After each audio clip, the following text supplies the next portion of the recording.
right, gentlemen. Let's start by saying, YouTube, what's going on? It's your boy Buddha back in the building for another podcast. I got my co-host with me. We got Tweacz. What's up, fellas? And TheKryptman. What up? Yep. Hey, y'all. We are here. Hello, everyone. Welcome. Let's just take a moment, like we just were doing, and appreciate the artwork of the homie Baran that's on the screen Seriously. right now. It's top 3 for me. Might be top 1. Yeah, here's the thing. I remember watching the introduction video from Adis on YouTube, and I'm just like, okay, he looks kind of cool, whatever. But then when he got here in game, and I saw this portrait screen of him after I had him, and I'm just like, the colors on the flail sword, Yes. and I was just like, holy smokes, man, he looks awesome. Yep. It makes you appreciate just the character itself more. Yep. Yes, absolutely. The sprite does be looking a little bit goofy, though. It's a little stocky. It's a little... His helmet looks so weird. It's kind of squished-ish. I'm I get it, right? The whole design of his unit is that he's this big armored skeleton, right? And so his helmet meshes in with the neckline of his armor, and it makes him look all wacky and I'm stuff. looking at it now. I was looking at Demos's profile picture because he just changed it, and he looks like, Dank Fam Armored Skelly, and it's like, oh hey, it's Skelly bro, Skelly brother. Yeah. Yep. So, I did.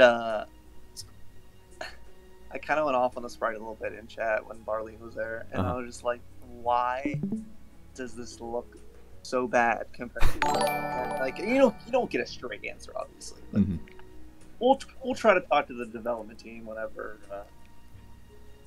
on this subject." I'm just like, yeah, okay.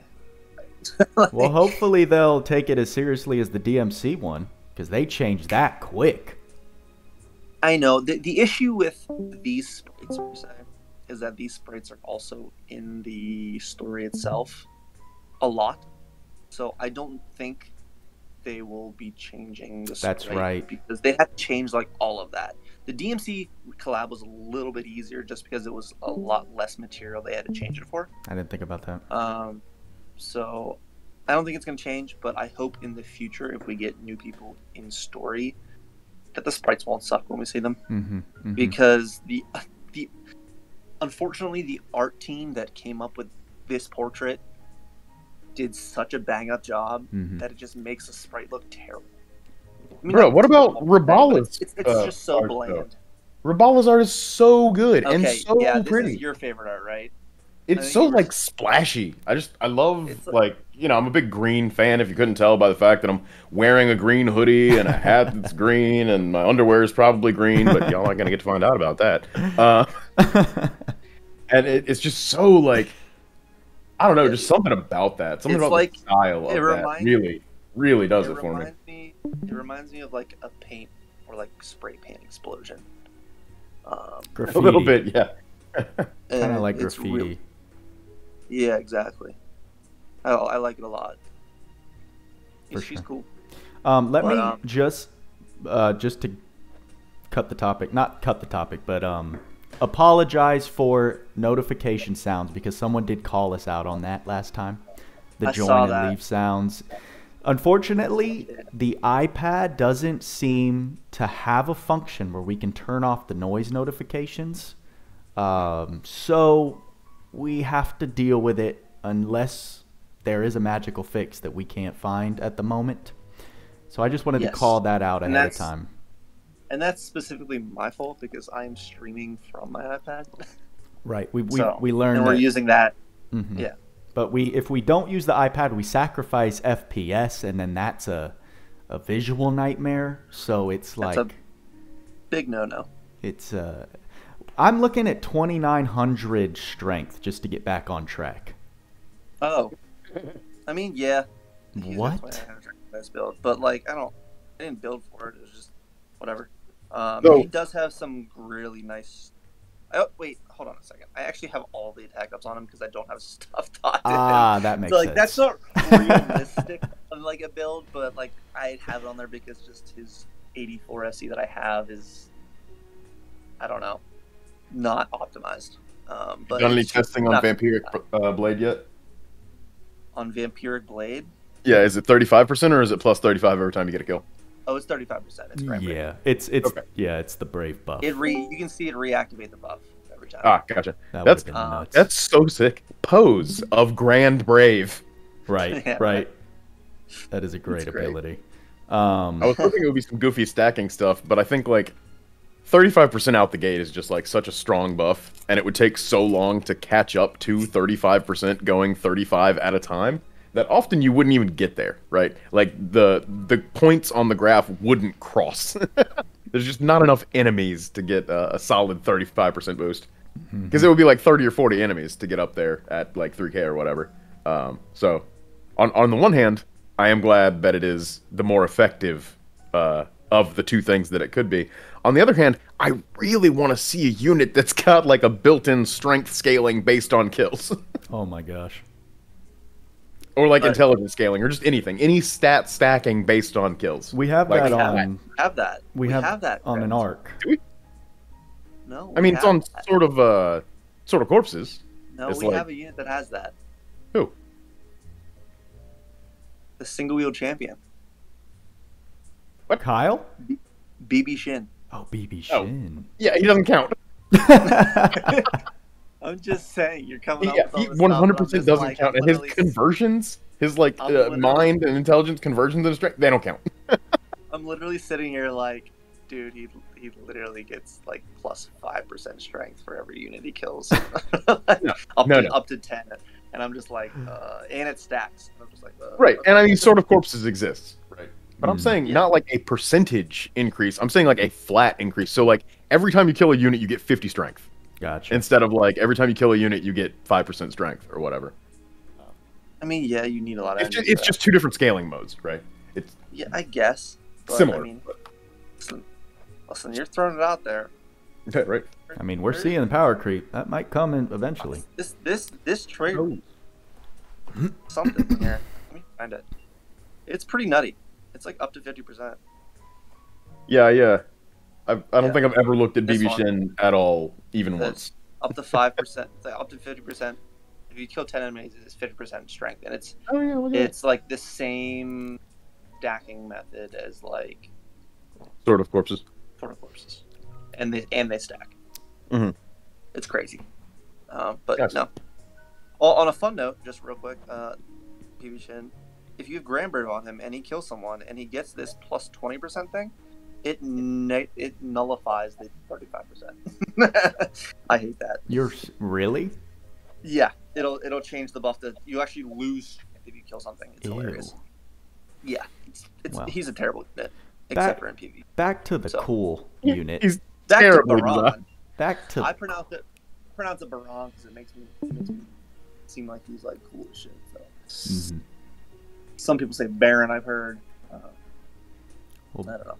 Baran is BARREN. Or RON. Or RON. Oh, Baran, right. So, yeah, I go with Baran. Baran and Rabbala. I like Baran. Yep. I mean, we can talk about his kit, but we could just like fangirl over him for a little bit if you want. Yeah, I mean, shall we just each character and then the arc, and that'll probably be the podcast. I mean, pretty much. I mean, like, what do you think, Krypt? Have you used them extensively yet? You got him. I've been using him on and off for the past, day since I got him.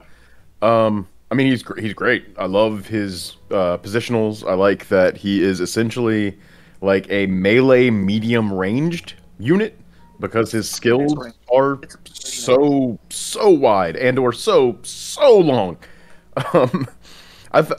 I don't exactly know how his S3 works, but I've had him like pull people from across the room for it. I don't know what triggered that. It was real weird. It was like a sprite or something in the tower.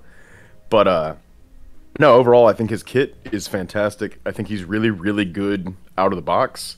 I think if we can get him trained up and kind of see his potential, he might even have a place in the arena.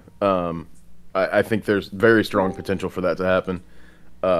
He's got some built-in stuff like Shockwave that makes him good against the defense meta. He's got really, really high intrinsic multipliers. You and I were both seeing him hit cap on like the Baran fight and on the other Nightmare Battle Lord fights, even at like 37 SC. Yep. You know, like it doesn't take a whole lot to push him over the edge. But no, I like him a lot. He's very, very fun. He needs a little bit of speed. He's a little bit slow. Being weak to curse isn't great. That's probably one of his biggest weaknesses, is that he's weak to curse. So you gotta, invest to fix that problem, or just slap holy water on him and call it a day. But yeah, no. Overall, I think he's an extremely competent unit who is very, very fun to play. I would agree. His kit is just wild, and like we were talking. What was it, yesterday? I guess he's only been out for literally a day. So, I mean, we haven't had the most time to get used to him and to like see everything he's about. But I did try to build him as quickly as I could just to see what he could do. Because obviously, if you see a neutral unit, my first thought, especially me, was like, all right, I'm gonna throw him in versus Reaper. We're gonna see how he does, because that's the breeding ground for DPS and neutral DPS. And so that was my first goal. So I like taught him dual wield. I gave him like Undead Slayer special boost, some attack ups. That was like pretty much it, because he didn't need much. Surprise attack, backstab. But dude, coming straight out of the box, his kit.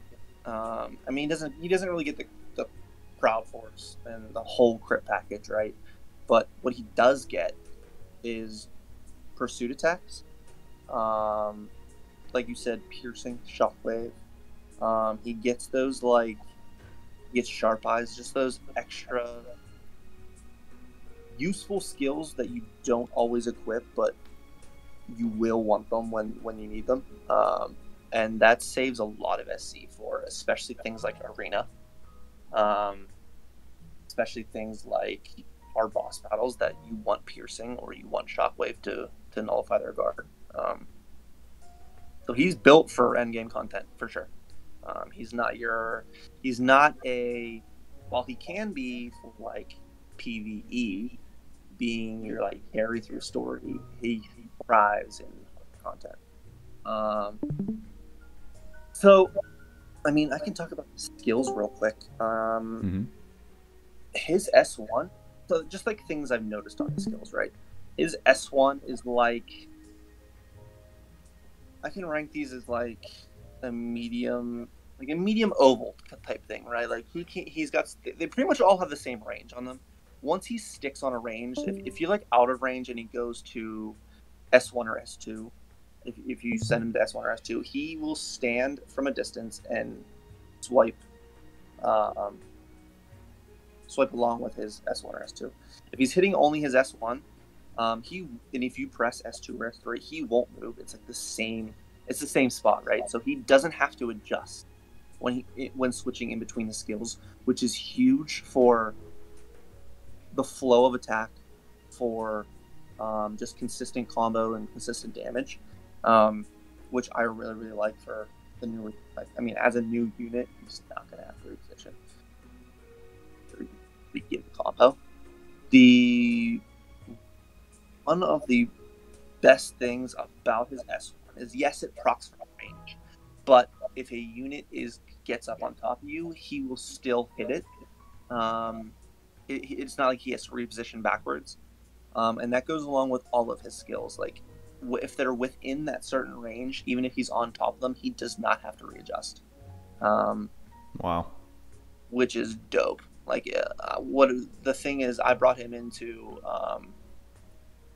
what was it, Lambda? And while I didn't want to make a video for it, I just wanted to see if standing, because I like to bring my PDVS units. I like to bring a tank in front and then stick a PDVS unit in the back bin, like on the far right. Right. And see if the unit will reposition based on their skills, because it's a kind of like a small window. And the units that do reposition, I'm not really a big fan of. I mean, there are some unit skills like Rem S1 or what is it? I forget the other one that I'm thinking of. But they will have to run towards the front to use them, and like he does not move at all. His skills can all be used at range, but if they become too close, he can still spam them, which is awesome. Yeah, that's huge. Yeah. The S1's not a pull; it's just a straight up damage. It won't move the enemy. I think it does proc sky high, but I'm not. Don't quote me on that. It does, because it knocks him just barely up in the air. Wow. Right. That's what I'm thinking. I think all of his skills do. But the S2 is one of is the most chainsaw-like to me,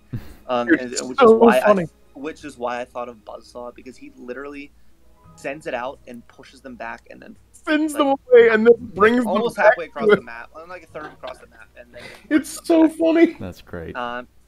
It's like he's his little play toy, like throwing them further and then bringing them back.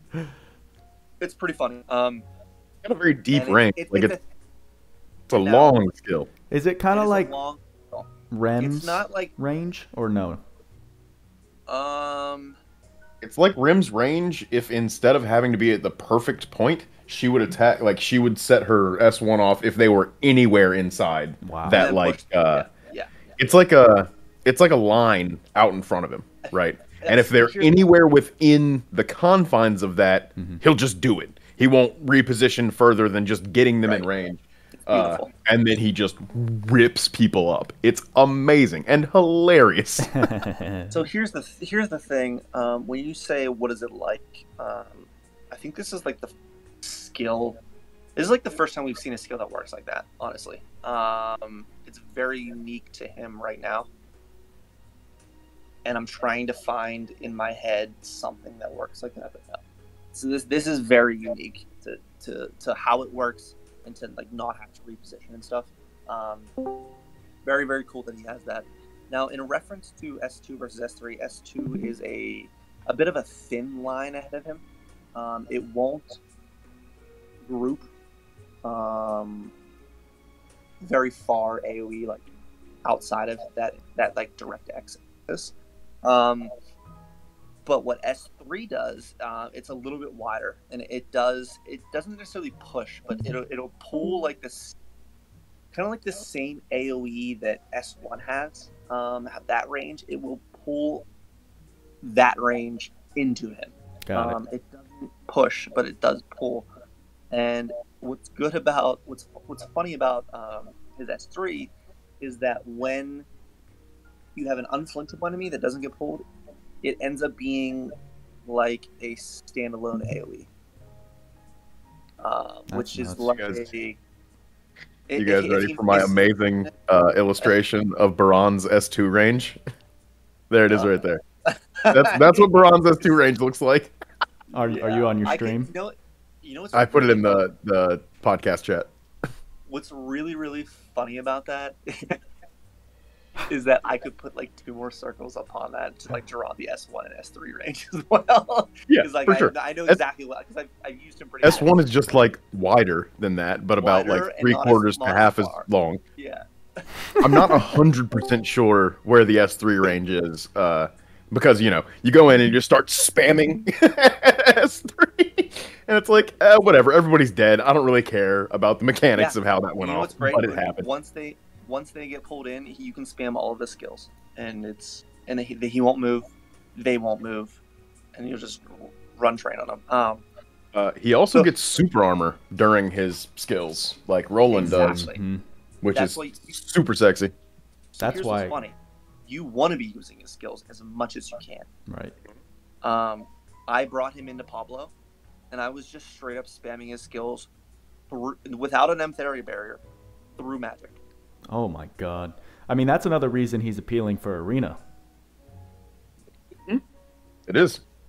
He can snowball super hard in that, like, when he kills somebody, you know, it ups his strength a whole bunch. But if you've got like Pose of Honor on him and you start, you know, ripping MP out of people, you can Ruination into like next Thursday and get just like 40, 50, 60 seconds of SCT. And it's incredibly fast to do Ruination. I don't know if anybody was watching what I was just doing right there, but I started a soul accumulation with him and Tweacz's V. I was able to do Ruination twice before V killed everything on the screen in 1 second. Wow. Yeah. Because it like auto-casts, and then you can cast it again, and it's just like 20 SCT right off the bat for like 100 MP. And I mean, you know, in Arena, you gotta wait for it to regen, but that's like, it just keeps gas in the tank. Like, there's no point where he's gonna not be able to use his skills. His SCT timers don't seem that bad either. They actually seem relatively low for how powerful his skills are. It's like a self-glass record. A little bit, yeah. Minus the heal. Yeah. Minus the heal, right. But did you guys test Bloody Moon on this man? I did, and here's the thing. The chance is pretty low for him to absorb damage. Right. For DeGrogue, it works so well because it's 100% chance per hit. While he does gain some MP back, and I don't know the exact chance. Did he put... Yeah, it's 5% chance, right?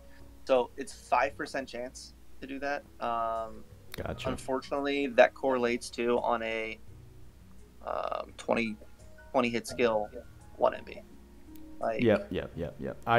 It's not enough to warrant Bloody Moon being not at all a best in slot arc or anything. I didn't read that it was a chance. I thought it was. I'm just kind of guaranteed. interested in the interaction between. That was Wicked Tempest, by the way, but I'm pretty sure it's the same because I don't see a lot. Oh yeah, Fitting Blade is 5%. Yep. Never mind. I'm interested in the interaction between Ruination and Forbidden Book. Like, can I get 22 SC Ruination and also tank my own life down into like Life Brave territory? And yes, you can. Yeah, right. Fact. Yeah. Yes, you can. Throw Kyle in there, dive yourself to 1 HP, get your big shield, get your big strength boost. Good lord. And then just go to town on people. Yeah. I mean, that's like a goofy, that's not like a serious build, but just for fun. Because you're going to have to like not take any more damage, but because he doesn't have the... No, it's fine. That's what Kyle's for. Just have a 20k HP Kyle hanging out in the party. And you got that nice fat 20k shield. If you wanted that to do that, and you had the shield, I wish this is like one of the like quality of life things that I know we can't do, but like if you could take off a trait, or like a part of a trait, like if Ophidian Blade was a passive or like a unique skill that you could change and take off as like the absorb HP, that would be awesome, because then you could literally just have a build where you leave him at 1 HP. Down to 1. Yep, but yeah, it's like I imagine that's why he doesn't have Proud Force, is because he's essentially got his own version of Proud Force, right? Yep.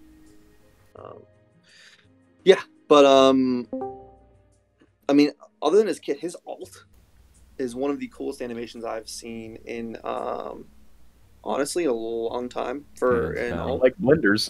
I am very happy with what it looks like. That is, why don't I just bring it out here, because I can do these types of things. Flex on him real quick, Tweacz. Why don't we just go in here and Great War real quick? Yeah. I like watching it, to be honest. But it is, and you'll notice he's not putting Great War on Baran. Oh, that's level 10 Great War life.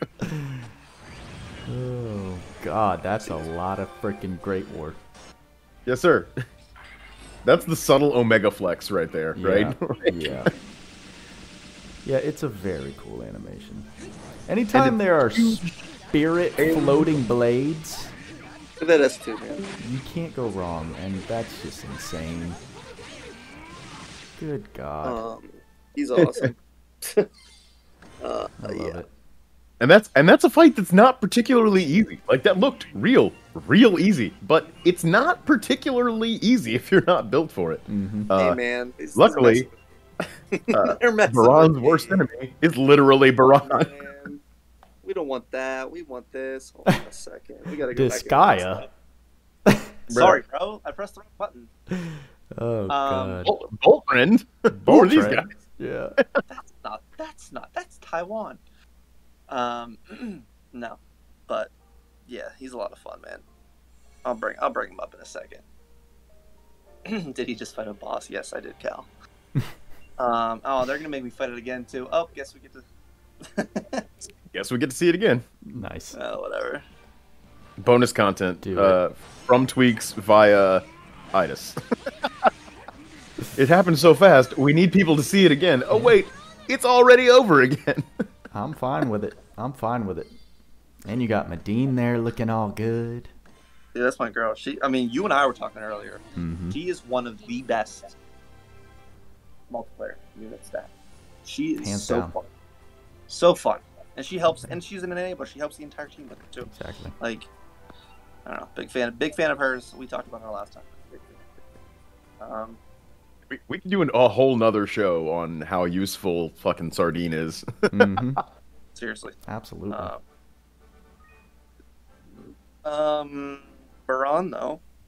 I mean, we could go through his kit, but like, I think we've honestly we covered a lot enough just about by how good he is. Yeah, just by talking about him. But I mean, there's just stuff in his kit that's not really necessary. Like weapon break. There's chances. Bamus is posting stuff in chat about the chances of these. Like weapon break, I think he said was 1.5%. But it's per hit, right? It's per hit, yeah. And he hits a lot. Like you can run up a 100-point combo by like S3, S3, S2, and you're like there. Blade which Reach is crazy. cool. I think he said it was what? Was it 5%? He said no. 15%. Blade Reach is cool, but he doesn't have any built-in enabler for that, does he? He doesn't have any built-in like research or. But you know who he does synergize with? I mean, his wifey. No. No. Rogue. With her oh. Oh sure, yeah. That makes sense. That's what I got with it. The grow with her paid, having poison and curse, I think it is. Also, apparently the proc number on that is 118 to 120% damage for the pursuit attack. What? Yeah, allegedly. I mean, if you're capping, it's going to stop at cap. But if you're not capping, it will do 118 to 120%. So it's not your traditional extra attack. No, definitely not. Which is it's probably one of the best pursuit attacks, like just scaling wise possible. No kidding. And it's 15% chance per hit if they're afflicted with stuff. And as we previously mentioned, you can get 100 hits real quick. So like that's 15 extra hits of 118 to 120% damage. It's literally just a flat 15% damage bonus, straight up. And the fact that he's neutral. You don't got to worry about any resistances on that pursuit. None, unless it's just physical resistance. Oh my god. He's also got his Executioner thing, where when enemies get low health, he gets 30% bonus damage, which is going to be real nice in ripping apart those Kyle shields in Arena. It's like, oh, you're sitting at 1 HP? Okay, here's massive damage. Yes. Pretty much. Yep. That's one of the reasons I see potential in him for Arena. Yeah. One of the many. He is very fun. One of the many. Definitely a candidate for Holy Water, for sure, because that's like the only thing that's bad about him is weak curse. But again, that's like it. There's really not much else.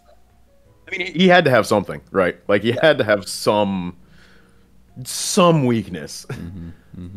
Otherwise, he was going to be just like way overtuned. And I'm not saying he's not overtuned, but that would have just been like too much. I mean, for equipment in PvP, Holy Water and Dunkelhelm? You know what? I've been looking at that thing. Let me just bring it up. It is a temporary buff, I believe, but I mean, for PvP, it would probably last for about half of the match if you go the full 90 seconds. Here's the thing. I have not used it. It is nice for curse, sure. And it's got great stats, 225 HP multiplied into like your base, and that gets all multiplied by all the HP ups and everything. So that's pretty nice for an accessory. And then it's 51 strength. But I haven't tested yet if it's an actual buff to the unit. So if it's an actual icon buff and not a like just innate bonus damage, it probably wouldn't stack with flag or like the pirate's flag. Purple flag's only 10 seconds though. That is true. If this is a 40-second buff, it's better. Yes, I would agree. I'd rather have 15% for 40 seconds than 20% for 10 any day. That was 40 or 20 seconds or something like that. Did he actually clarify? I don't know. I haven't seen the number. For an event equipment, it seems pretty insane. Bruh, a bunch of the event equipment is insane. The thing that gives everybody fast crit, that's awesome. Yeah. An accessory that gives your entire team fast crit, yes. For sure. For sure. And I haven't done. I mean, alchemy is a little rough in this event, honestly. It's a grind. But by the way of how many orbs it takes, I mean, 5 attempts on a full orb set, 5 attempts at the boss battles is not going to give you a lot of materials. For sure. So I mean, I've been hammering them, but I don't have a lot. I think I've finished one, and then I've gone to like level 25 or something on another. Like that's it. Yeah, but it's only one day in. We've got what, 13 days for it? Dude, you know I hammer this game. I know. You like the speed. But just yeah. But then you've got people who complain when you can complete them too fast. So I appreciate the balance. Do I have to pull out the rhyme again about how everybody is always going to be dissatisfied with everything? Oh yeah. It doesn't matter what they do. Somebody's going to be like, "This is terrible." Yeah. I'm just glad we don't have to do 300 more tours. Okay. Like good Lord in heaven. So we did get new tours. We did get new tours. I think I want to talk about Rabbala because you know what's funny about Rabbala is that, contrary to people saying this on other units, she actually is a mage. She actually is a mage. Yes. While of course I think I had Aki in the chat last night was kind of being funny. He was like, "Oh, what do we do when there's a mage that comes out first thing? Oh, I'm testing for PDPS." Yep. 100%. Absolutely. Is this a good mage? I don't know. Does she do PDPS? Exactly. Like, of course, because remember, leading up to this, after seeing her kit in the video, in the Gatus video, I was just like, I need to find out immediately if she's going to be a good PDPS or not. So I have an answer. She is, but she needs support. And I know I put out that video of her versus Pablo. Her against Pablo, right? And of course that's going to be attribute weak. And I use surprise deck backstab stuff. But like what I didn't have on her was like reinforce and Demon's Throne. I didn't have on her, I think some other stuff. Like, did I have short fights? I don't think I had short fights either. But maybe I did. But regardless, she was hitting Cat very, very easily. And her 20K. Skills, and you know what's really, really funny? So I built her as a full mage, okay? And I took her back into Pablo and was casting Nether Tempest and like having some fun with it, seeing how much damage she could do. But whenever like I ran out of MP for Nether Tempest and I started using her skills, I'm just like, these are all bad. Why am I even trying to make her team mage without even making an effort to build her physical DPS? And I'm still hitting cap on her skills at like 15,999. I'm just like, why? This is crazy. Like the fact that I'm boosting her intelligence so much with like Moonlight, Auto Aura, Reinforce. She's essentially bypassing the need for Thaumaturgy Ring. Like, she was capping without me even giving it a second thought. Like I had full magic boosts, magic aura, like no weapon boosts to that boost physical damage, and I'm just like she's still capping. Like this is nutty. So I think while she will be a good mage, unfortunately, the biggest part that she is lacking when comparing to like the top mages in the game, which are Sage Zekis, Emilia, she's lacking the resistance. Now, she does get at the battle start minus 20, like an essentially gig a week, but that doesn't last forever. What lasts forever is Zekis and Emilia having elemental resist penetration. So it's kind of crazy that they released a mage. I mean, she does do the whole Emilia thing where she decreases mine when she can hit on magic, and that's by chance. But she doesn't have the full penetration, which I'm surprised they didn't have. I was gonna say, so like she's not. She does have fast Giga Week though, right? Yeah. So exactly. she might not have penetration on like her skills or in her kit, but she does come with an innate like fast 20 resistance down for every enemy on the field, just for starting on the battlefield with her. Yes. Which mitigates it to some extent. It's not, it's not as good as having it built in. She's gonna be hitting damage on everyone, sure, but I mean, one of the biggest reasons that Sage Zekis works so well as a mage is because he hits big numbers on literally everyone he hits. 100 resist enemy having cut off is a big difference than having only 20%. Oh yeah, for sure. Mm-hmm. For sure. And the higher their resistance, the more important it is to have penetration as opposed to just being able to lower it a little bit. Right. What's cool about Rabbala is that she does get an extremely high cap right off the bat, and works very well with other magic cap races, such as Lagrabos, getting that plus 2,000 for his charisma. Better yet, as a better unit to use alongside her, Sage Zekis, 1,500 cap. I strongly prefer Sage Zekis. I can give up that 500 cap because Sage Zekis is just an entirely better unit to use alongside her. But was bringing her as well as her with Nether Tempest and Sage Zekis with Hydrogen Sulfide into Pablo, and it was very fun. They hit very good. And Nether Tempest being time stop or like the non-stackable magic, like the red TS stamp, and then Hydrogen Sulfide being stackable, it was like very, very good synergy for like a magic-based boss build. It was fun. Okay.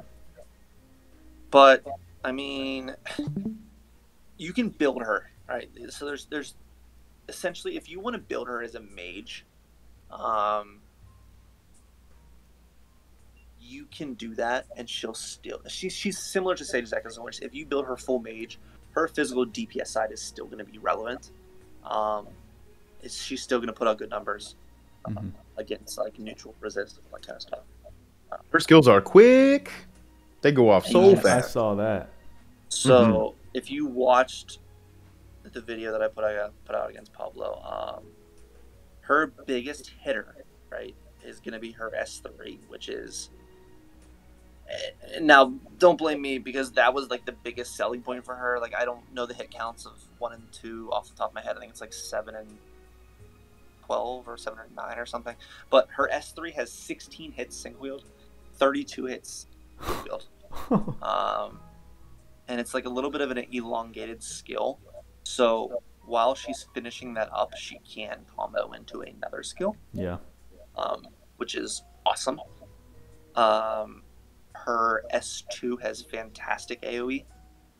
If you saw in that video, I slid between 2 of the Pablos at the end, like the 4 Pablo stage, and just ripped into both of them with the same S2. And they're not like super far away, but they're close. They're far away enough where not every skill is going to hit with an AoE. But her S2 is very quick. It reminds me of, and it's not as fast, but me of a Logia S3. I've never seen Pablo's go down so quick. They did get red pretty good. I will say that. It was like, in having purple orb and stock skill 2 on them, I had like that 5 stock of S2, and it was just like the perfect amount. If you spam all 5 of those, they're dead. So that worked out really, really well in my favor. I think that was a nice little coincidence, but I mean, her skills in total, she doesn't have to reposition for any of them. Even if people like on top of you, she can still S1, S3. Her S1 is going to be a fired bolt, non-line of sight, and I forget how many hits it is. I think it's 6 or 7, but it's pretty good damage if she's capping. It's pretty good damage if that's like 12 or 14 hits. Dual wield, that's good. Her S2 is going to be a pretty wide AOE on her person, and it can be standalone, and I guess it can be what's spammed from standalone spot. You don't have to reposition for it at all. Then her S3 is going to be her bread and butter for big damage, for that crazy hit count, for the elongated skill to be able to combo into an S2 or an S1, and being on line of sight and target AoE. Like, that's really, really good. And just like Baran's special, I mean, she might, if she ever needs it, you could use those Lorg Sword on her because she's elemental, but I mean, it's a very good AoE as well. They just came out with 2 characters that have very, very strong AoE specials, and that's kind of what we've been lacking on units. Like, we've been asking for AoEs. We got some in, like, Dante has a good AoE, but not many other than that. Him and Alice have been like the last 2 big ones that have good AoEs. So I'm sad I really like Medines that isn't. they brought these 2. Oh, Medines is AoE. It is AoE, yeah. Oh yeah, she slaps. I was using her in tower this morning, and she was just like, not this morning, last night. She was just slapping away with her boat. It was hilarious. But yeah, so she's got some great skills. If you wanted to build her physical DPS, now a little caveat there is, of course, as with all intelligence-based physical DPS, the science flag is going to be her best in slot. So if you can't build her physical DPS, she can do some very sufficient damage without that. It's just, you're not going to have that like little turbocharger up. And she's not going to do like the big damage. But you can build her. She's fantastic. She can throw a lot of good multipliers in her kit and a lot of good cap raises. Now, her traits wise, her trait 1 is, I mean, the first part's pretty straightforward. It's right. Earth damage 40%, earth damage cap 5,000. That's for all earth damage.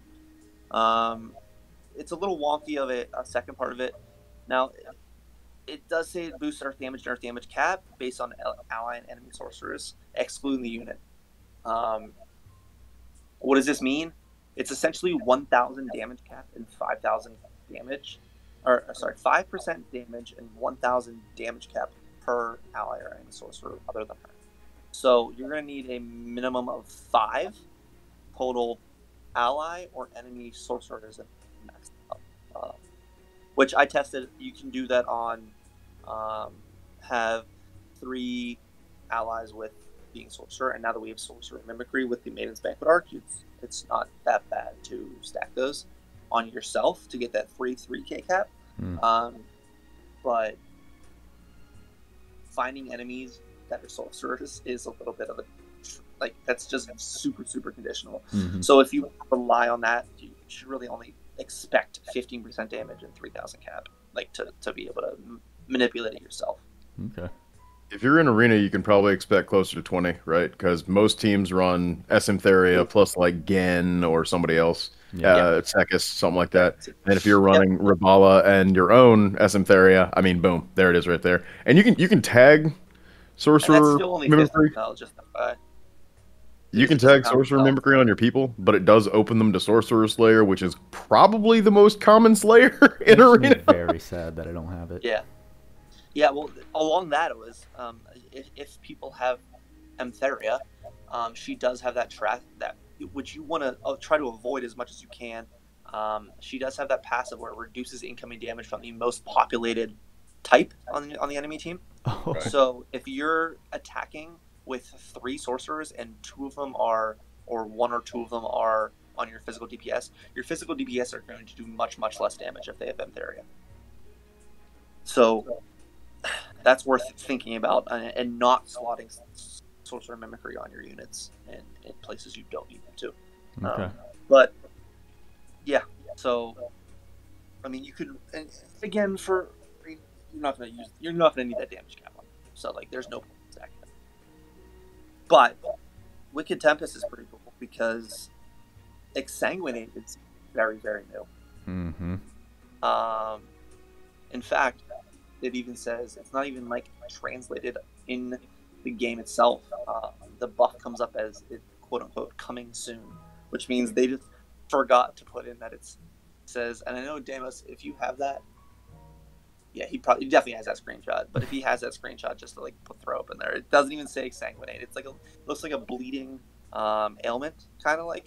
It's a debuff, and it says coming soon instead of Exsanguinate, which is kind of funny. But that's so I noticed that a lot when I was testing her.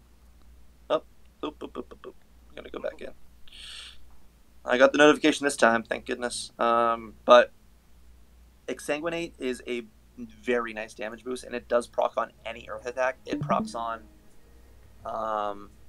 physical attacks, magic attacks, as well as the special it can proc on, which is awesome because it's a 2% chance to proc on literally any earth attack, and it's a 40% damage boost to yourself whenever it procs. It gives that HP absorption too, but the big thing is the 40% damage. And when I noticed that sufficiently, it was when I was using Gen, and I had both Exsanguinate as well as Gen's like 30% damage increased when the enemy that like weird debuff, and I was regular attacking, and I was just like, oh my god, wow. I'm like clapping this without even trying. So that was cool. Those stack. Those are different debuffs. But I mean, as much as I love that she's a sufficient mage, her physical DPS is, and her kit resorting to physical DPS, and honestly just overall damage, she's hitting, and she does some really, really good damage. I love it. I think I will probably, because she needs so much setup to really, really thrive as a physical DPS. I'm not so sure she fits into any like really meta teams that I have going on right now. But I really, really like Nether Tempest on her. I mean, this is, yes, it's a T4 spell. Yes, it has a little bit of a up, but she can cap very, very high. Now, I actually have this build set up for like max cap, right? So I went ahead and I did spend, I think it was 5 more paid singles to try to get her paid equip, just because I like damage cap stuff. And this was going to be her best in the slot, finding that, because it was either this or Phantom Key, and this is 500 more. So I stacked all this stuff on her for max damage cap for magic, and then I was using Lagerbos's charisma for another 2k, and then the Lily Matter arc skill, and I have mine at like level 4, I think, so it's only like 4,200 extra. But I think at level 10, it's 10,000, or is it 15,000 extra? What? I think. Is it? I think it's 10k. I'm not sure. I haven't looked at it in a long time. It's a lot, though. It's 10k. Yeah, Demo says 10k at max. So mine's at level 4 and has 4.2k or something like that. Something weird. Something weird. I don't know how that's gonna.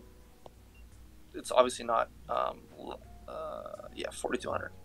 It's not like a linear progression. Yeah, it's weird that it's not linear. Just throwing that out there. I don't know what you're doing, Adis, but it's fine.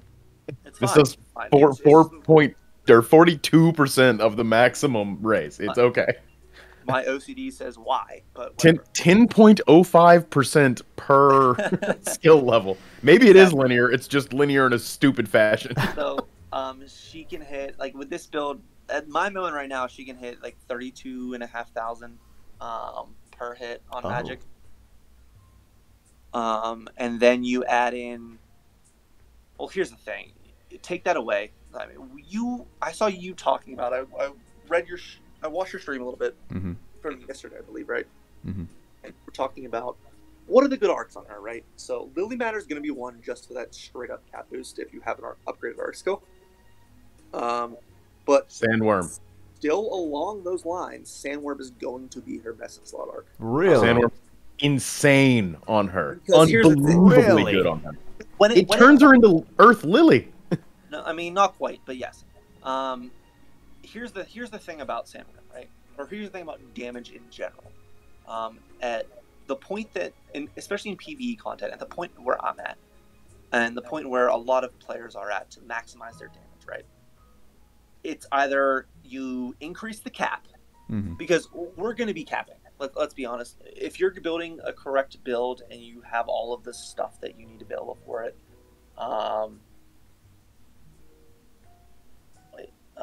never mind. If you have all the stuff, then you should be building to cap white damage, right? So, what happens after that? How do you increase damage after that? After you reach that cap? Pursuits. You're gonna be. You want to have additive damage to what damage you're already doing, which is a big reason why Icy Guardian is arguably still, even with all these cap rays like Kagutsuchi and Solaris, Icy Guardian, if you have a crit physical DPS, or if you build them for crit, it's still going to be the best in slot expected damage per hit. Like, and I know a few, like maybe last week I did like some math on that stuff, and I put that in chat about how much the Icy Guardian, like, depending on your crit chance, and how good the procs are and how big the damage boost is, depending on the resist. Which Pursuits is the wave of, that's like your end game builds that are just going to take advantage of that. Because when you're trying to squeeze out just absolutely as much possible damage as you can, like as high theoretical DPS as you can reach, you have to include Pursuits in it, because like you can't, beyond dual wield, you can't naturally increase the number of hits that you do, unless you're using stuff like that's got a rider, and then, like, the impacts and stuff like that. And I'm not advocating for the use of impacts, because typically they're not good, like, damage to SC cost, but it is a way to get an additional attack. Yes.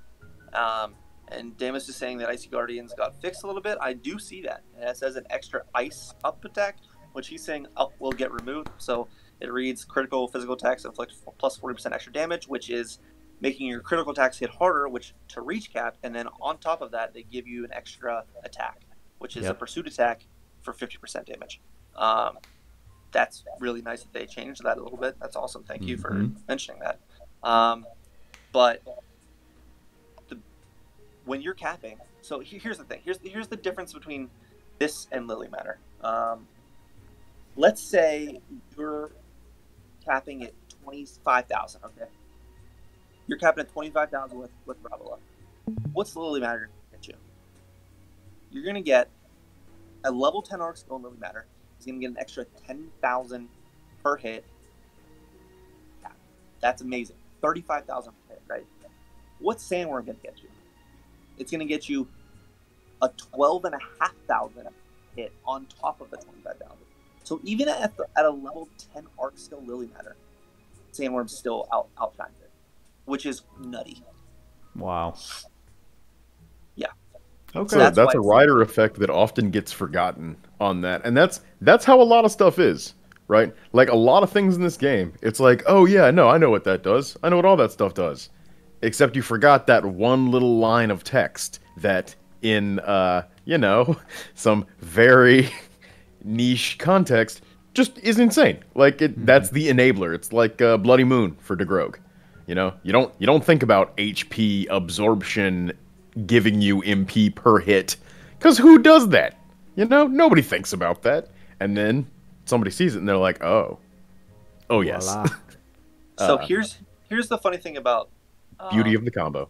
Using Sandworm, right? So we've not had, realistically, I mean, we've had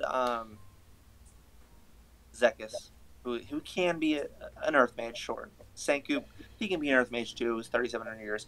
But we really haven't had that perfect synergy of where a unit has extremely high cap, who has very good multipliers, who is an Earth Mage, and who has a hard-hitting or a lot-hitting powerful spell, like Nether Tempest. Nether Tempest plus Rabbala plus Sandworm can 2-tap Finding Theria God. I think I sent you stuff. That is 2.6 million damage in 2 spells. Keep that. Yeah, I mean, you can go look at the chat I have right now that I sent. I think it's our chat, right? It's in there. Okay. I mean, here, why don't I just pull this why up? Why don't you just do it? I'll just throw it in chat. Right, live for the folks. Oh yeah, why don't I do that? That's a great idea. Let's do that. We showed off Baran. It's only fair. So it 2-taps. All right, I'm gonna have to find a support. I hope this support is going. Oh, that's the wrong place. Have it. Dude, the muscle memory is so real. Let me find the little build that I have on her. Do I switch? Oh, I'm on the world map. Nope, I must be going to IGC3. We're here. Facts. Exactly, dude.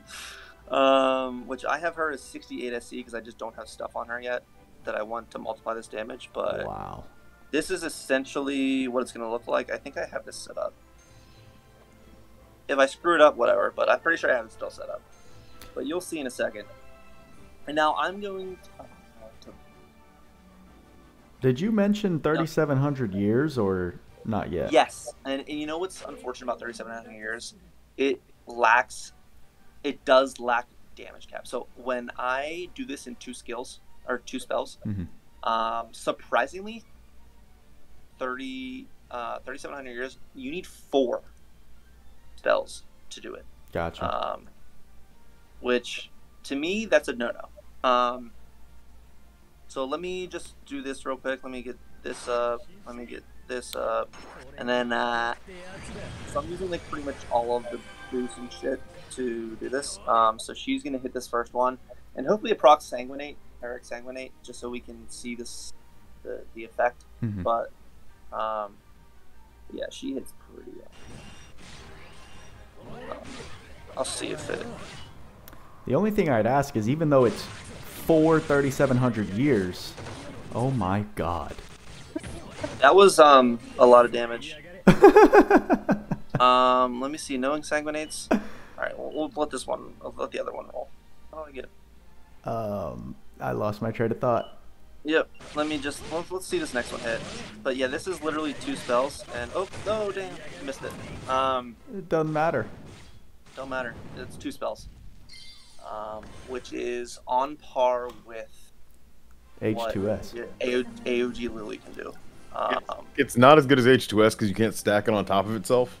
So H2S is still going to outdamage it. But like her cap is so high, and the ability to add those pursuits on there is so good that like it kind of competes. I am impressed that she competes with H2S Amelia in any capacity. Now the charge of time where it fails her, because you see during the spell how much damage it rips for. But yeah, it's the whole, and I don't have like the fastest cast speed on her because I'm trying to get that big damage cap. But I mean that's really not. It's a non-issue. What I was going to ask is, even though it's 4 casts, does it equal around the same amount of time? No. Oh, okay. Well, I was testing with this build, and neither of them are instacast with this because I don't have the cultist pendant on. Gotcha. So I mean, You've got 2 damage caps. Well, yeah. How much is that? 1,000. It's 1,000 damage. I mean, it's not a big deal. I was just testing it because I wanted to see, you know, big fan of the big PP numbers. So that's what we live for. So am I. So am the real big numbers. I know. I try to whenever I have my main DPS, I try to justify using anything that's not damage cap raise, and I just haven't been able to yet. Right. So let me find some. So we'll use him. So let's just look at the time that it takes me, and then I'll go do 3,700 years, and we'll see what it takes. Because like, we might as well. I might as well cap this. Sure.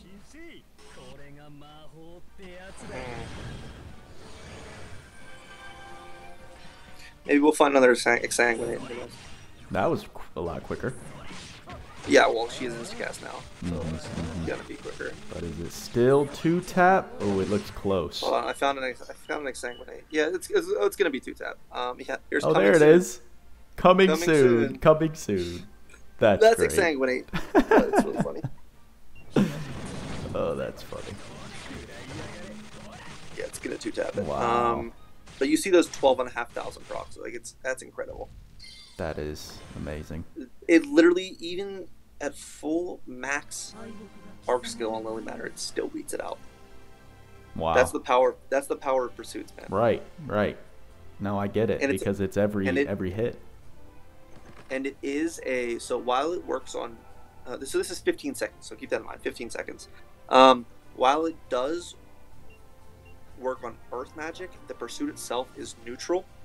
So it's not affected by resist, which is nice. It's not further affected, I guess you'd say. Okay. Yes, I want to play this again. We're going to throw on 3,700 years, and then we'll see how she does. Which, sure. Nice.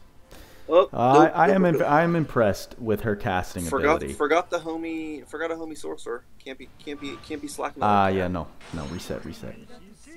And now I will say to people who are watching, I do have sorcerer mimicry on Lagerbus, so I am getting as much cap as I possibly can. Just throw that out there. Oh, yeah, Yobo, the homie. He's creature, isn't he? He's spirit. Spirit. Okay. And Yobo was in a few of my multiplayer lobbies yesterday, so that was welcome, Yen. You're going to be a nice little addition. So let's see how fast 3,700 years is. Now the reason I'm using this level 10 arc skill is because I have reinforce on her, I believe. Unless it's not going to proc, in which case, yeah, it's on there. All right. Gotcha.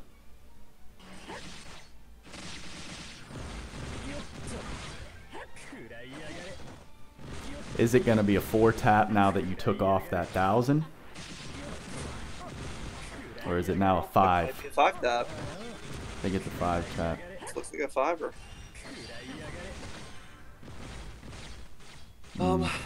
But yeah, I mean, that's a lot more work. Yeah, that was a lot. And it did seem longer than 15. We'll see. It might be around the same, but yeah, right about the same. So like, it's not crazy. You lose a lot from the charge up time of Nether Tempest. But it's a lot less work, like you said, a lot less tapping. Yeah. And I really like the animation of Nether Tempest, to be honest. It's satisfying. And the fact that you can use skills and stuff while it's going on, which, I mean, doesn't happen until like the latter half of it, but you can still attack while it's going on, which is cool.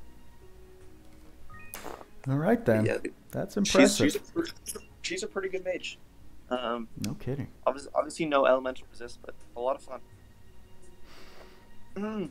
Well, is there much to talk about this arc other than Ruuto? No. Honestly, no. Like, this is Ruuto's arc. This is going to be I would arguably his best in slot arc for PvP, just because of that. The additive, for people who have his paid armor and who are missing out on 5 SCT worth to get that immediate 20 S2. S2. Yeah, immediate S2. This is going to do that for you, and not only that, it's going to be a phenomenal It's going to be in a lore. It just plays so well with him. Yeah, it's best in slot PvP, hands down. Essentially, and it's very, very usable in PvE as well, because this is the first arc that we've had that has an allure stack that's not that doesn't need activated. Like Maiden's Banquet has an allure setting, an allure passive on it, but you need to have casted some type of magic onto that person in order to have them be like more allure. But this just straight up has another allure stack, which is great for units that, especially for my Balin tank build that I use, or my allure like a pseudo tank, just a straight up allure build in PvE. This is what I'm going to use on him, because I like that extra chance of an enemy forcing themselves upon that unit. Yep. Just having that crowd control. So, I mean, that's all I'm going to use it for. I really don't see much use for it other than PvP. Yeah. And the armor, would you say, is also Ruuto's best option? Or are there other? I mean, you look at it, it's got high defense, high mind. Right. And recovery magic, power, and casting speed. It's literally built for Ruuto. Yeah, everything about it. Everything about it. It screams Ruuto. So, I mean, as much as I want to talk about this whole thing, there's not really much to talk about on this, except for we do get Mimicry Knight, which is the first time we've ever seen that, which is cool. That means you can pretty much use anyone with this arc, because it's one of its passives is Knight related. Yeah. And then we have durability, which is new, which is crazy, kind of crazy for 9 SC, but physical damage minus 10% is, with stackable from other sources, can be a lot. Yeah. So this is similar. What I would similarize it to is like Lucia's protection. Similar to that. I mean, that's nice. Grand Fort's kind of whatever. I don't see myself ever using that, other than we might have to use it eventually in the future, but I would rather just debuff an enemy rather than boost mana defense, you know?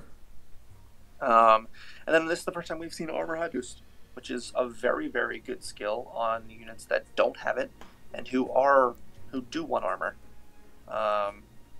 who you want to make super, super tanky. So for whatever reason you want to make someone super tanky, that's a great skill for it. But there's not, I mean, honestly, the art, we usually harp on the art and Arks a lot, and how good it is. This is kind of like whatever. I like the guy riding the horse. I like the guy riding the horse. I like the big giants in the background. I like the big statues or whatever I guess they are. But like, it's not like it's nothing crazy. It's definitely not like Megalodon. No. That thing looks cool. That thing is very cool. I wish I had it. Dude, this is a very cool art. Yes. But yeah, I don't even have it leveled up yet. I've been teaching people skills, so like this ain't gonna be a thing yet. But definitely a usable arc for PvP. But it screams Ruuto, and I think it's so funny that we've had these arcs that come with like units, and then the immediately after it's like their arc comes out. I don't know. Yeah, it's a little really funny weird. that it's a little funny that arc did not come with Ruuto. Yeah, with Ruuto. Like, why not? It's just funny. Yeah, it was odd. It was like Tyria's arc. An arc geared more for Spirit Maiden Tyria came with Ruuto. Yeah, in a sense. I would agree with that. As well as Spirit Maiden Tyria's arc that came with her was like what? Calamity? Fire Mage arc. Yeah, this one. Star Calamity. Which is okay, but she's like not magic damage. They don't always have to make it pertain to the unit. Right. But I mean, the most glaring one that I remember from history of like the pairings of arcs and units is it was the swimsuit Lila, who is an ice mage, dropped with, wait for it, swimsuit Lila. Pair of Ugrana Seas. Swimsuit Lila dropped with this arc on the same banner. I didn't know there was a swimsuit Lila. Oh, swimsuit Lila? Come on, man. Is that like swimsuit? She has been back since last summer, but like, yeah, this is her. Sea Princess Lila. For like 5 minutes, she was the best ice mage. Yep. And then Amelia came out, and it was like, oh. No. Here's what happened. Lila came out, and then didn't she follow her? Was it immediately after that? Was Lily? I'm not sure. I'm not sure when the original Lily release was. Like 2 weeks after it was Lily, because I built swimsuit Lila, and I used her in tower, and then like it was like 2 weeks later, bang, Lily's here. I'm like, oh my god. Well, I guess dual wield. I guess I'm not building her. Right, exactly. But as opposed to these two units, they're both really, really good. Baran, I think, is probably the most useful for everyone. For people who don't have Sage Zekis, Rabbala is very, very good. But Sage Zekis is still the best mage in the game. No questions.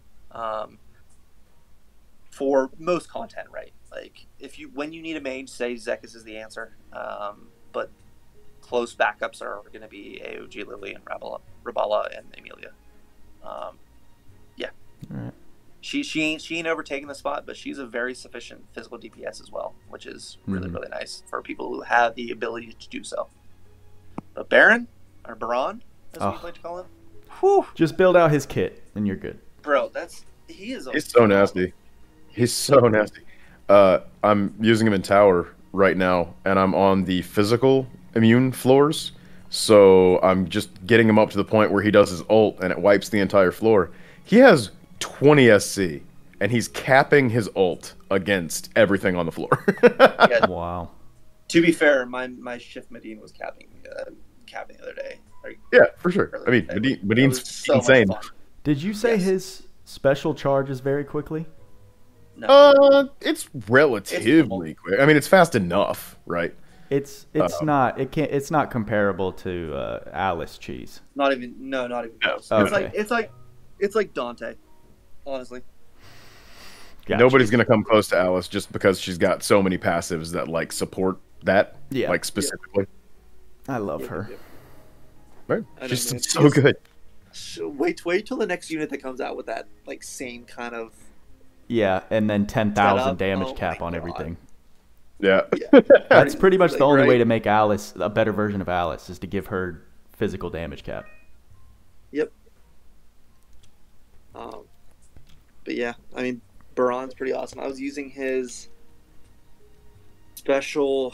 Where was I doing it? Oh, that was also pretty fun. I did a little test of in Pablo on the 4 Pablos. Yeah. That come out.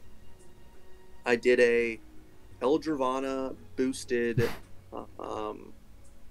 like high cap raise, high special cap raise on Baran, and also did a very high cap raise special on Rabbala, and using both of their specials at once cleared those 4 waves. Oh wow! I cleared all of them. Because it was hitting like 24,000 or something for each hit on Baran's, and then like 20,000 on Rabbala's. I was like, oh my god. That's so nasty. It was dope. Rabbala or Rabbala. Yeah, exactly. Very nice. Very funny, very funny. And then last minute thoughts on the event. I mean, it's a hell of a grind. So one thing I will throw out there, because we came across this when we first were doing the event. For people that do not know, the 2 orb stages that you're doing, single player 2 orb stages, this is a very, very good soul farm.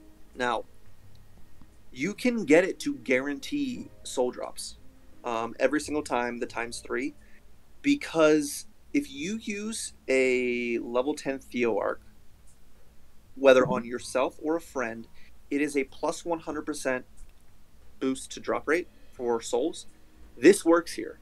The drop rate for souls in this event on these nightmare stages is going to be 50% or better, because it is literally guaranteed to drop 3 souls if you use a level 10 Theo Arc.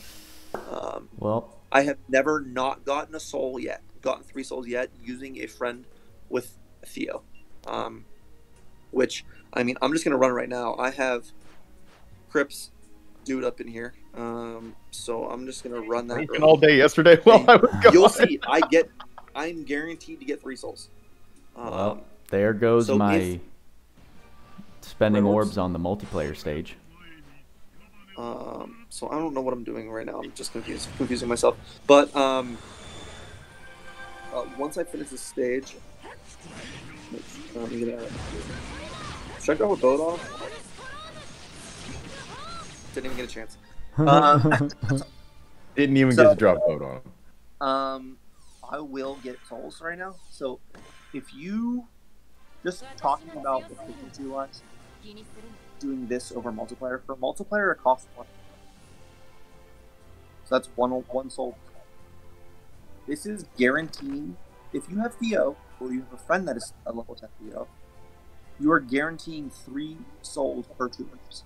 That's 50% more than any other souls. Yep. So please, I know people like doing multiplayer, and you can get like the coins and the whatever they're called, Alchema guides, whatever. And you can beast hunter to get another drop. I did not. You can get 1 more drop from this, but please do this stage to farm your souls, because it is very, very good. Well, that the knowledge that Theo does affect this is huge. Yes. Massive. Because I didn't know that. All things.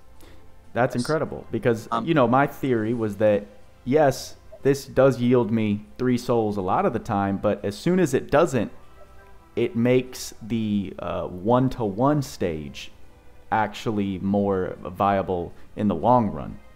But the consistency of it is the consistency, exactly. But now that I've got Theo, correct, ain't no way.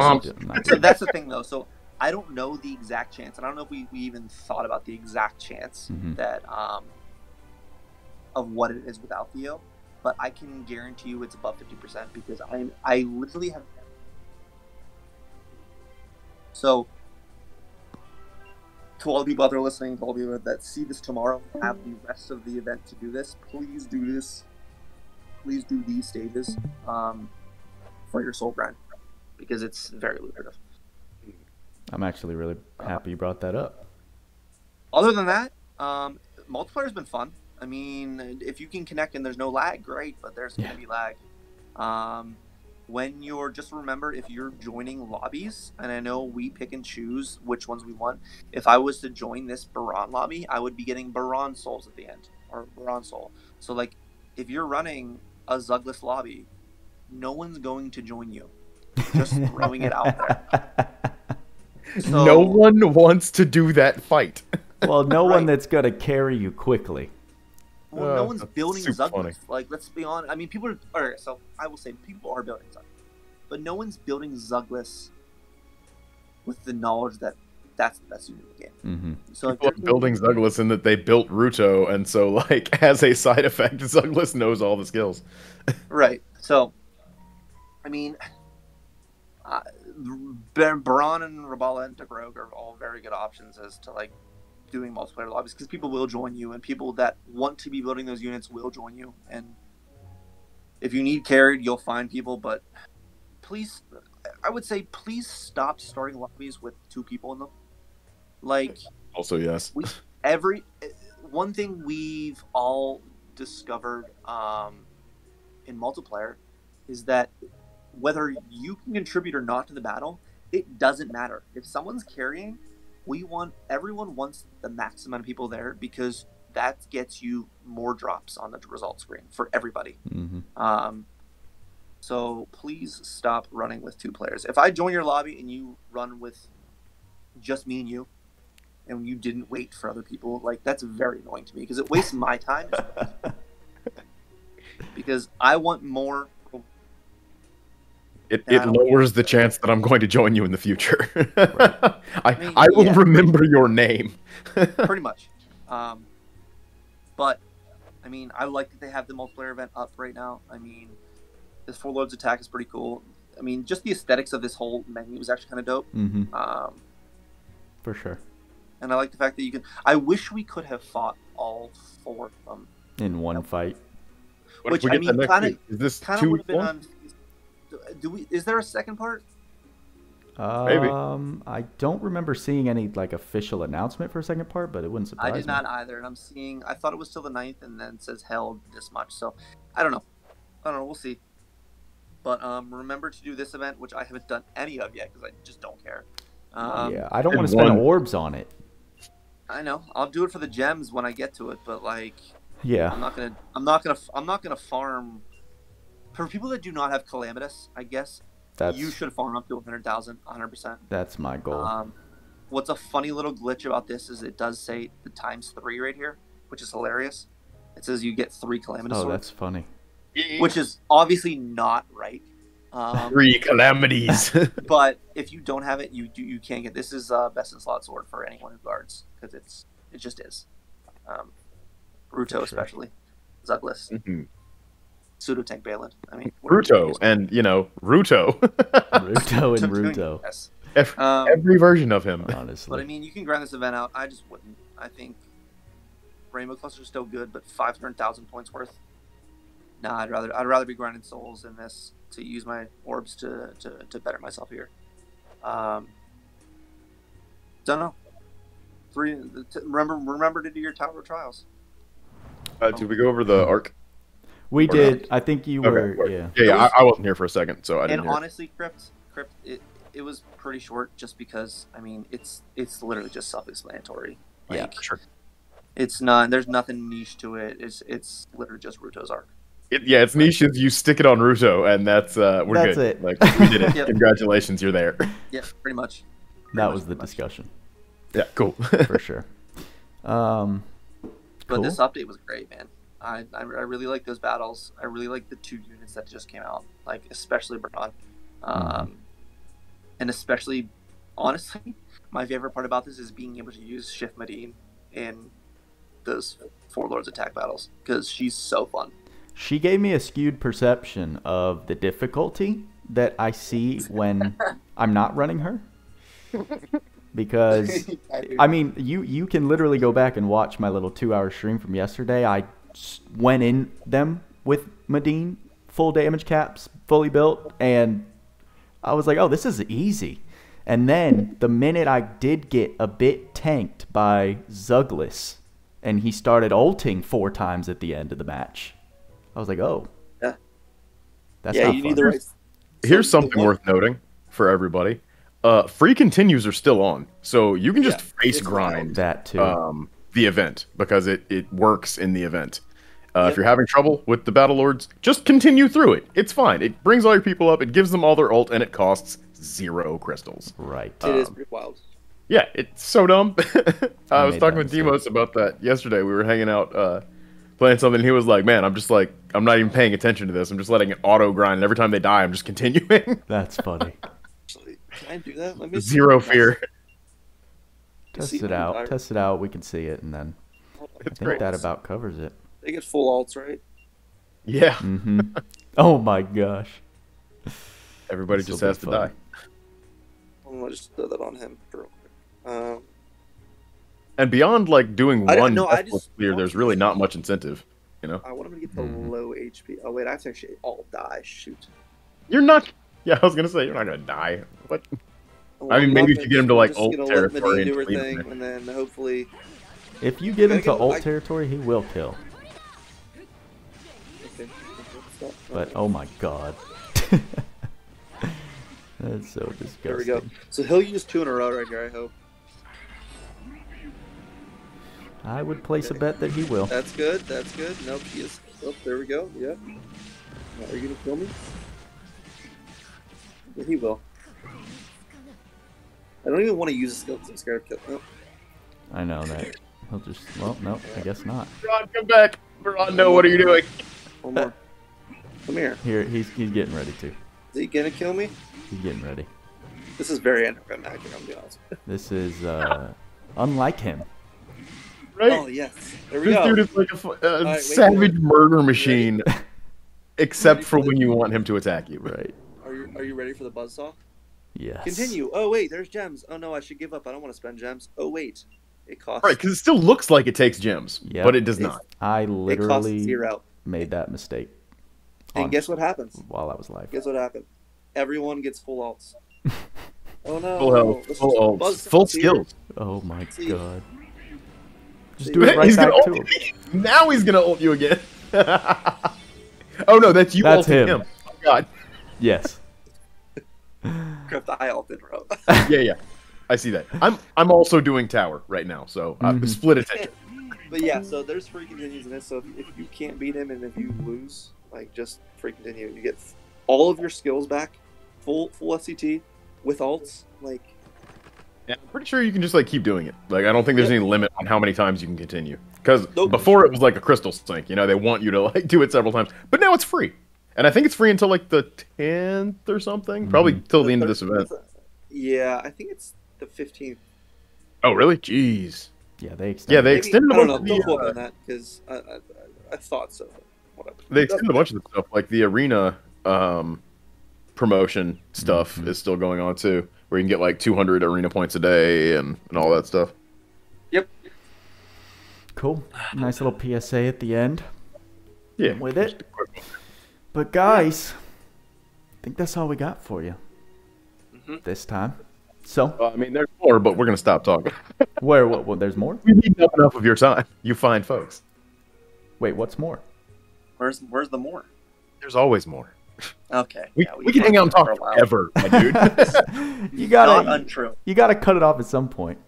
Yeah, for sure. So they'll come back for more. Alrighty, folks. What do you want to do next week? What do you want to do next week? Next week. We got on the horizon. I know literally of nothing that's going on next week. So Shift Goroth. I mean, that's not till next month. Sure? Well, no. Next month is next week. Right, but like probably later next month. Actually, somebody pointed out in the podcast chat, Tim Gutch tickets from Douglas last until the 23rd. So speculation is Shift Goroth on the 24th. Yeah, I would assume so as well. And I use those tickets, so I can't even confirm that, but I know those are usually a very good point indicator. They're coming. Yeah, because what we had read the future a little bit. We had didn't Shift Medine do that? Pretty much the same thing. What did she? Did she drop the 28th? She dropped the 13th. The 13th. 2 weeks ago. Yeah. I don't remember any. I don't remember. All right. Well, anyway, we'll figure out. We'll figure it out. We'll figure it out. We'll chat and see what's going on. For episode 13. 13. Can you believe we've been doing this for like 4 months, 3 months, however long it's been? 3 months. It's crazy. Feels like. And thank you all for continuing to come out for this. Yes. Like those of you who continue to show up both in my stream and in the Discord here. Thank you all for being a part of this. You know, it wouldn't be worth it for us to do this unless you guys were interested. Exactly. You know what I mean? Yeah. So thank you all for wanting to participate in this. It's a really cool thing, and I know I feel very privileged to be able to come in front of everybody and talk like we do every week. It's a lot of fun. I enjoyed it as well. This is one of the Crypt and I were talking about earlier with Buddha. This is like one of the. I mean, we look forward to it every week for sure. Yeah, for sure. It's a highlight. It's not a task. It's just fun to come and talk about the game. Yeah, it's just us coming together, chatting shit, and having a good time. And Buddha, you've gotten some pretty good reception on YouTube so far when posting the replays or the. I know. I want to do more. Yeah, I want to do more taking clips from the podcast. Don't because clip that. Don't clip it. I mean, Kyle Singlewheel, clip it. Let's go. Watch the entire thing. I like stirring the whole pot. Hour of engagement time. Oh, of course. No, I mean alongside the full post. But I like stirring the pot with the Kyle versus Dante and BBShin. Yeah, just good times. Well, you've been pumping out those videos. I got a notification at 2 a.m. my time. Yeah. It was like Budafish has posted a new video. Yeah. Well, this was man is posting in his sleep. No, yeah, I know. That was the process stream from yesterday. It just took forever for YouTube to do its thing. But no. Yeah, good old auto posting. Cool, guys. You do have some pretty good clips, though. I will give you that. So Damos just posted one in. Oh yeah, Damos's clips are hilarious. He's Skynet, bro. Yeah. I love it. He's always watching. I love it. It's wild. Pretty much. Oh, there I am. So good. In my freaking full face wolf shirt. Wolf t-shirt. Yes. That's almost as good as like the 3 Wolf Moon shirt, right? Yep. The internet classic. Cool. All right, guys. I think we're going to wrap up. Yep. So, thank you to my co-hosts. Like they just said, thank you to everyone who comes out and enjoys and listens to us chat about LC. We'll keep it coming and look forward to next week where we'll do it all again. So, also throw out suggestions for the next show. Suggestions are great. If you want to hear us talk about, let us know and we'll talk about it. Yep. Make suggestions. I like that. To close it out, y'all know what we say. Work hard, play harder. See you in the next podcast.